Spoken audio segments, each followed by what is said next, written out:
The Permanent Secretary in the Office of the Prime Minister, Pius Bigirimana, has handed over two of his top officers who are partly to blame for the mismanagement of the Peace, Recovery and Development Program funds meant for the northern Uganda. Johnson Owaru and Martine Etiang were the subject matter of the probing for the huge sums of money they received on their personal accounts to execute PRDP projects. First in the hot seat was Johnson Owaru, the agricultural officer at the Prime Minister's office, who received 2.8 billion shillings to facilitate trainings of police constables in West Nile, funding youth training in Karamoja to use hydroform machines, paying allowances and salaries of instructors. But did Owaru account for the money? So now we are putting to you that you have failed to account for 2.7 billion of public funds. I forward accountability to the principal accountant on behalf of the PS through my head of department. We don't even want Mr. Owaru's stories. What we want you to do here and now, since you used this money, you agreed to it, is to produce to us a copy of a letter where your boss acknowledged receiving your accountability. Give it to us.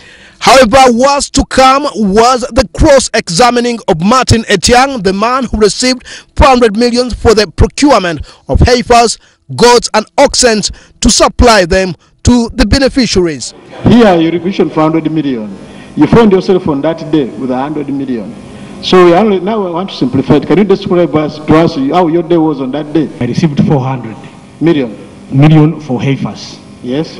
And we procured 523 heads of cattle, yes, and 224 goats. The committee later found out that Etiang and Kazinda collaborated and stole 50 million shillings through unlawful transfers. Answer the question.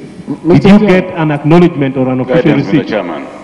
He instructed me, because there was an officer who was in office called Kennedy, is the one who got the money. Which one? Kennedy. With this Kazinda.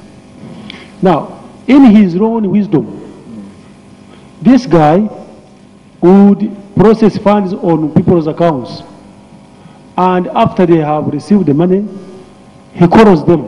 I'm told he calls them. He says, "You know what? There was a mistake. Money was put on your account, and can you bring it back?" With this revelation, Etiang was left with no option but to reveal his dealings with Kazinda. And then Kazinda asked me, bring back the money, the 58 which I gave you in the cash. Upon opening up, there was suspicion about Etiang, and the committee resolved putting Etiang on oath. But Etiang, following numerous contradictions he had made, Etiang refused. I think it is proper that you are put on oath. Honourable members. Well, I don't know whether we also want to tell him the implications of not taking the oath. If he is satisfied that what you are telling him is okay, then he can take oath. But if he takes oath, he must know. He must tell this committee the truth and nothing but the truth.